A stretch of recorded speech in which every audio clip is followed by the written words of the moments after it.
Bonjour à toutes et à tous et bienvenue sur cette nouvelle vidéo de la série Impôt sur le revenu. Au programme d'aujourd'hui, et après avoir vu les principaux revenus professionnels et les premiers revenus du capital, voyons ensemble le second, les plus-values des particuliers. Cette catégorie d'imposition peut se retrouver dans les cas où des individus qui cèdent des biens dont ils sont propriétaires génèrent un gain suite à cette opération. La particularité de ce régime, c'est qu'il regroupe en réalité trois catégories de biens. Les plus-values mobilières, les plus-values immobilières et enfin les plus-values sur titre. Mais ne vous en faites pas, je vais vous expliquer tout cela en détail. On va successivement voir pour chacune d'entre elles quels sont les biens visés, comment la plus-value est taxée et potentiellement comment optimiser votre fiscalité suivant les cas. Vous êtes prêts? C'est parti!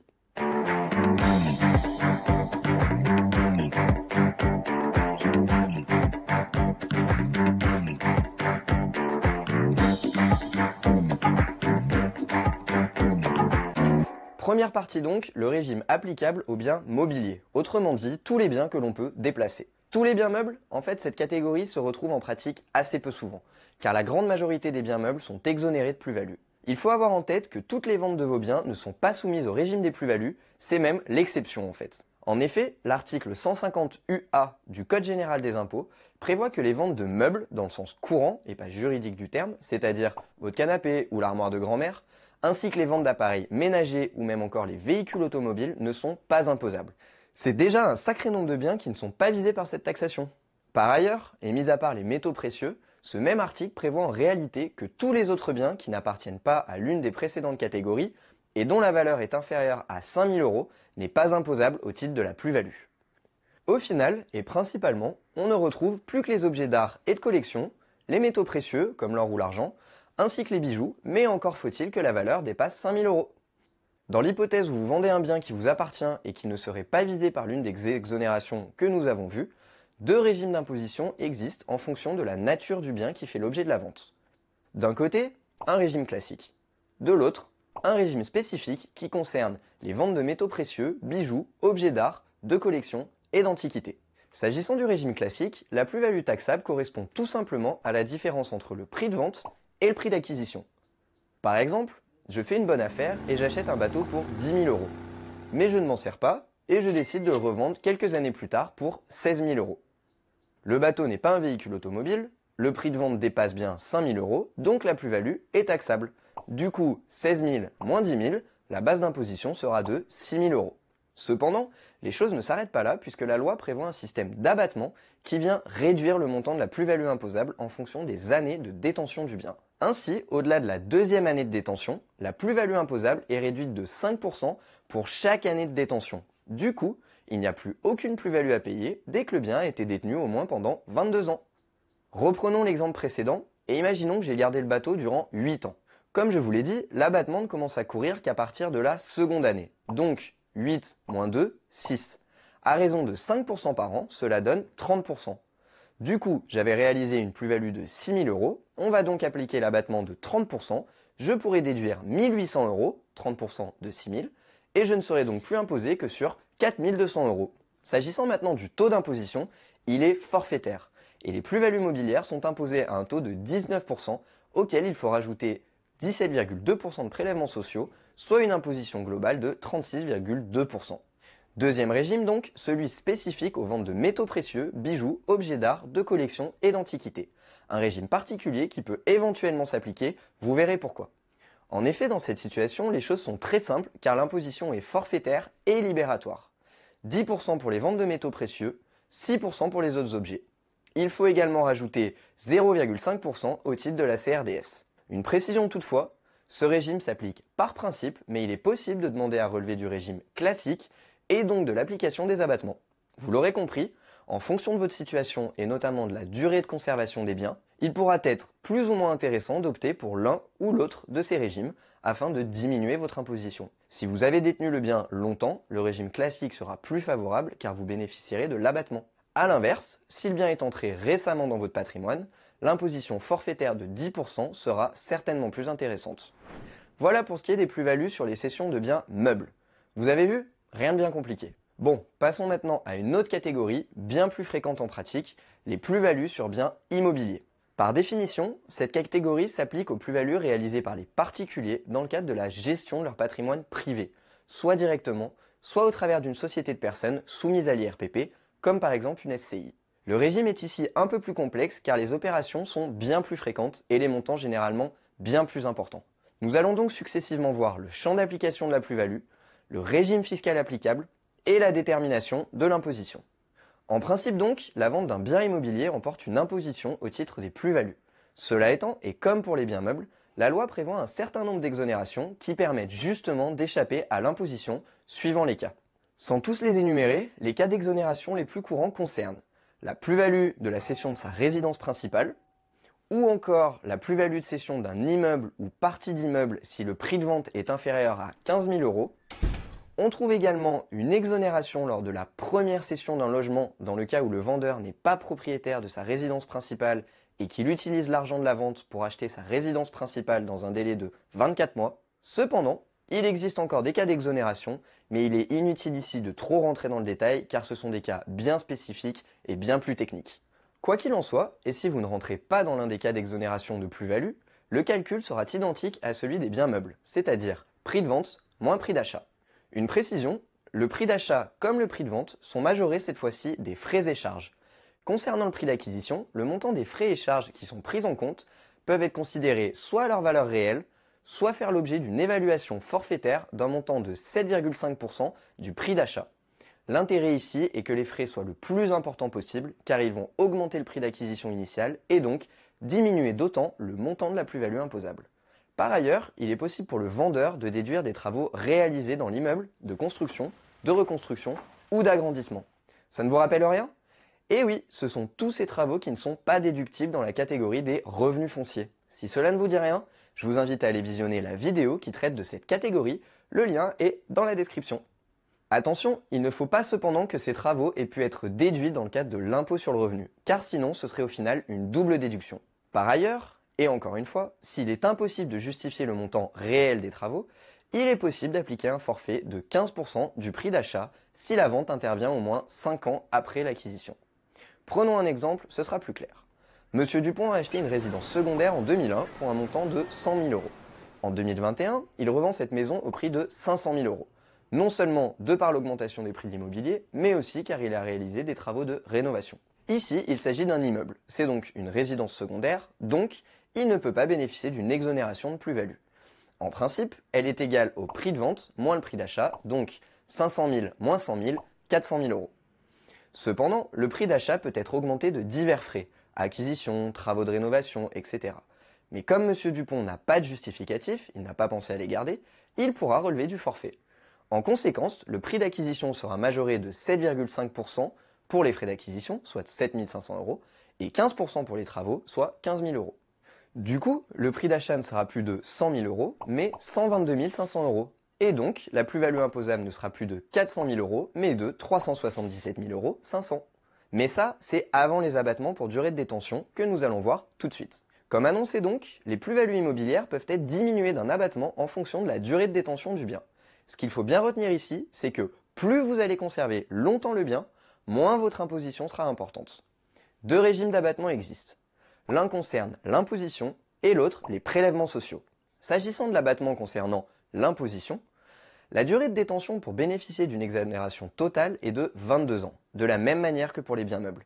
Ici, l'abattement est de 6% par année de détention supérieure à la 5e et de 4% pour la 22e année. S'agissant cette fois-ci des prélèvements sociaux, l'exonération totale est acquise au bout de 30 ans et se calcule de la manière suivante.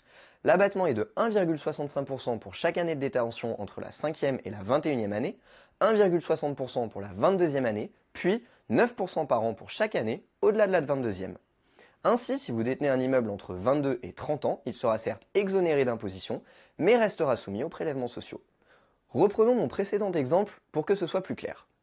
Monsieur Dupont a donc réalisé une plus-value de 377 500 euros.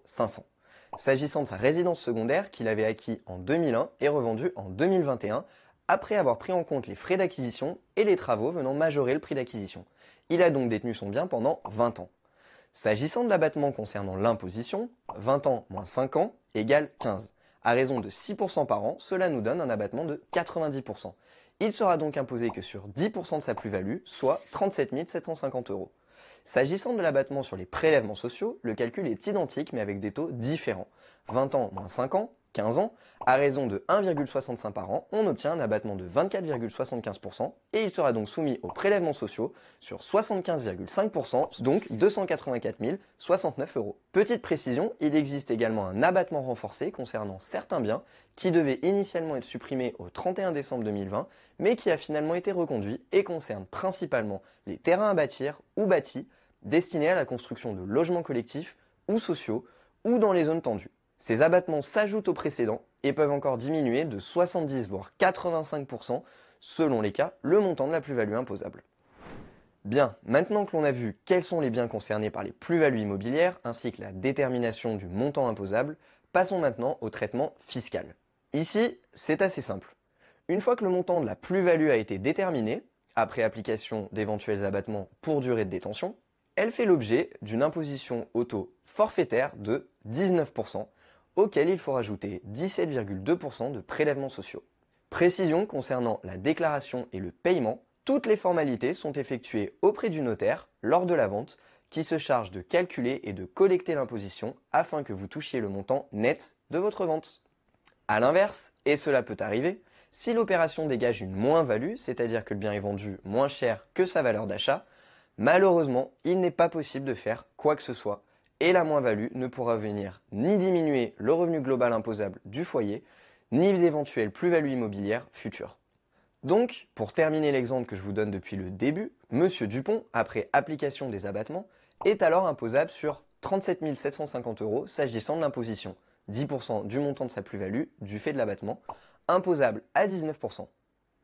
284 069 euros au titre des prélèvements sociaux, 24,75% du montant de sa plus-value après abattement, imposable à 17,2%. Ainsi, en définitive, il devra payer 7 173 euros d'imposition à l'IRPP et 48 160 euros au titre des prélèvements sociaux. Attention, et c'est ici ma dernière remarque concernant les plus-values immobilières, la loi prévoit une surtaxe pour les plus-values imposables lorsque le montant est supérieur à 50 000 euros. Le taux est ici progressif et varie entre 2 et 6% suivant le montant de la plus-value, mais inutile ici de trop rentrer dans le détail. Voilà, vous savez tout s'agissant des plus-values immobilières que vous pourriez être amené à réaliser, et maintenant la dernière partie des plus-values des particuliers, celle concernant les droits sociaux. S'agissant de ces plus-values, le Code général des impôts vise ici toutes les cessions de valeurs mobilières entendues au sens large, actions, parts sociales, et que la société soit cotée ou non. Dans cette situation, la réalisation d'une plus-value est imposable à l'IRPP. A l'inverse, la réalisation d'une moins-value permet de réduire le montant d'éventuelles plus-values de même nature réalisées la même année ou sur les 10 années suivantes. Par contre, aucune imputation de la moins-value sur le revenu global n'est possible, comme c'est le cas concernant, par exemple, les déficits issus d'activités professionnelles. De la même manière que concernant les revenus de capitaux mobiliers, les contribuables ont un choix concernant le mode d'imposition des plus-values sur titres, qu'ils réalisent avec le prélèvement forfaitaire unique, ce que l'on appelle la flat tax, au taux global de 30%, ou, sur option, l'imposition au barème progressif de l'IRPP. Concernant l'application du prélèvement forfaitaire unique, depuis le 1er janvier 2018, c'est le principe. Dans cette situation, le contribuable est soumis à un taux unique de 30% avec 12,8% d'imposition et 17,2% de prélèvements sociaux. Ce taux ne s'applique bien évidemment que dans la situation où vous réalisez une plus-value. A l'inverse, comme je vous l'ai déjà indiqué, une moins-value sera imputable sur les autres plus-values sur titre et à défaut, elle sera reportable pour les 10 prochaines années. Par exemple, en 2020, Madame Durand réalise une plus-value de 20 000 euros, une moins-value de 6 000 euros sur d'autres titres et l'année dernière, elle avait également constaté une moins-value nette de 2 000 euros. Il faut ici raisonner en deux étapes. La première, la détermination de la plus-value nette et donc de savoir si Madame Durand est en situation de plus ou moins-value. Elle doit donc déduire sa moins-value de sa plus-value, donc 20 000 moins 6 000, cela nous donne 14 000 euros de plus-value imposable. Ensuite, et comme il lui restait une moins-value réalisée l'année dernière et non imputée, elle pourra la déduire à présent, soit 14 000 moins 2 000, sa plus-value imposable est donc de 12 000 euros. Seconde étape, le calcul de l'impôt et des prélèvements sociaux. Comme Madame Durand réalise une plus-value nette et qu'elle a fait le choix du prélèvement forfaitaire unique, elle sera soumise à une imposition globale au taux de 30%, soit 3 600 euros avec 1 536 € d'imposition et 2 064 € de prélèvements sociaux. Seconde possibilité, il est possible pour les contribuables de demander l'imposition au barème progressif de l'IRPP. L'intérêt de cette option peut être ici double. D'une part, il est possible de déduire une partie de la CSG du revenu imposable, 6,8% du montant de la plus-value plus précisément. D'autre part, il est possible de bénéficier d'abattements pour durée de détention qui vont permettre de diminuer le montant de la plus-value imposable. Attention, et c'est ici fondamental, ces abattements ne peuvent être appliqués que pour les titres qui ont été acquis ou souscrits avant le 1er janvier 2018. Ainsi, si vous détenez vos titres après cette date, vous pourrez opter pour le barème de l'IRPP, mais vous ne pourrez pas bénéficier des abattements pour durée de détention. Par contre, la CSG sera toujours déductible. S'agissant de ces abattements, pour les titres que vous détenez avant le 1er janvier 2018, ils sont au nombre de 2. 50% si vous détenez vos titres depuis au moins 2 ans, 65% si vous détenez vos titres depuis plus de 8 ans. Précision, ces abattements s'appliquent sur la plus-value nette, c'est-à-dire après imputation d'une éventuelle moins-value. Attention cependant concernant les moins-values, celles-ci doivent obligatoirement s'imputer sur les plus-values réalisées la même année si elles existent, mais le contribuable peut choisir sur quelle plus-value elle s'impute et cela a toute son importance. Un petit exemple pour tout éclaircir, Madame Martin réalise une plus-value de 16 000 € sur des titres qu'elle détient depuis 6 ans, une plus-value de 2 000 € sur des titres qu'elle détient depuis 6 mois, à côté elle réalise une moins-value de 8 000 € et l'année dernière elle avait également réalisé une moins-value de 4 000 €. Dans un premier temps, toujours pareil, il faut déterminer si l'on est en plus ou moins-value. Comme elle a réalisé des plus-values cette année, elle est obligée d'imputer la moins-value qu'elle a réalisée la même année, mais peut choisir sur quelle plus-value cela va s'imputer. Ici, comme une plus-value concerne des titres qu'elle détient depuis 6 mois, aucun abattement ne peut s'appliquer. Il est donc recommandé à Madame Martin d'imputer en priorité sa moins-value sur cette plus-value, ce qui nous donne 2 000 € moins 8 000 € plus 16 000 €, soit une plus-value globale de 10 000 €. Ensuite, elle doit imputer sa moins-value reportable de l'année dernière, donc 10 000 € moins 4 000 €, 6 000 € de plus-value imposable. Seconde étape, l'application des abattements. Comme la plus-value qui lui reste est celle des titres qu'elle détient depuis 6 ans, elle peut bénéficier des abattements pour durée de détention. Dans sa situation, à l'abattement de 50%. Sa plus-value imposable est donc de 3 000 €, 50% de 6 000. Troisième et dernière étape, celle de l'imposition. Elle devra s'acquitter des prélèvements sociaux au taux de 17,2% qui s'appliquent sur le montant de la plus-value avant abattement, donc ici sur 6 000 €, soit 1 032 €. Puis la plus-value après abattement, 3 000 €, sera ajoutée à ses autres revenus catégoriels pour obtenir son revenu global soumis au barème de l'IRPP. Elle pourra également déduire de son revenu global une partie de la CSG, de 6,8%, de sa plus-value avant abattement, soit 408 €. C'est un peu complexe, je vous l'accorde, mais l'enjeu en vaut la chandelle. Quelques derniers points concernant les plus-values sur titre. Dans certaines situations, il est possible de bénéficier d'abattements dits renforcés, qui se substituent aux abattements de droit commun que nous venons de voir. De la même manière, ces abattements ne concernent que les titres souscrits ou acquis avant le 1er janvier 2018 et concernent les cessions de titres de PME. Ici, il faut que la société soit créée depuis moins de 10 ans et elle doit être une PME au sens du droit de l'Union européenne. C'est-à-dire moins de 250 salariés, le chiffre d'affaires ne doit pas dépasser 50 millions d'euros ou un bilan annuel de 43 millions. Elle doit être passible de l'impôt sur les bénéfices, IRPP ou IS, et exercer une véritable activité. Dans cette situation, l'abattement sera de 50% si les parts sont détenues entre 1 et 4 ans, 65% si les parts sont détenues entre 4 et 8 ans, et 85% si les parts sont détenues depuis plus de 8 ans.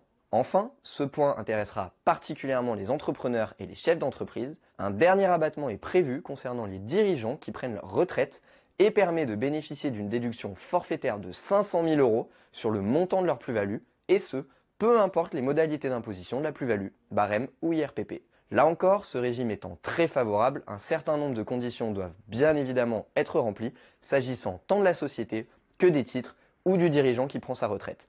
Mais l'étude en détail de ce régime de faveur serait bien trop longue encore. Vous êtes encore en vie? Bravo! Maintenant, vous savez tout sur les plus-values des particuliers, ce qu'elles comprennent, comment sont-elles imposées suivant la nature des biens vendus, et, potentiellement, comment optimiser votre fiscalité. Vous l'avez vu, des choix sont laissés aux contribuables s'agissant de l'imposition de ces plus-values, et donc peuvent conduire à diminuer votre imposition de manière non négligeable. Nous en avons donc terminé avec tous les revenus catégoriels qui composent le revenu global du contribuable. Dans la prochaine vidéo, la dernière étape, l'imposition finale du foyer, le calcul de l'impôt et son paiement. À très vite!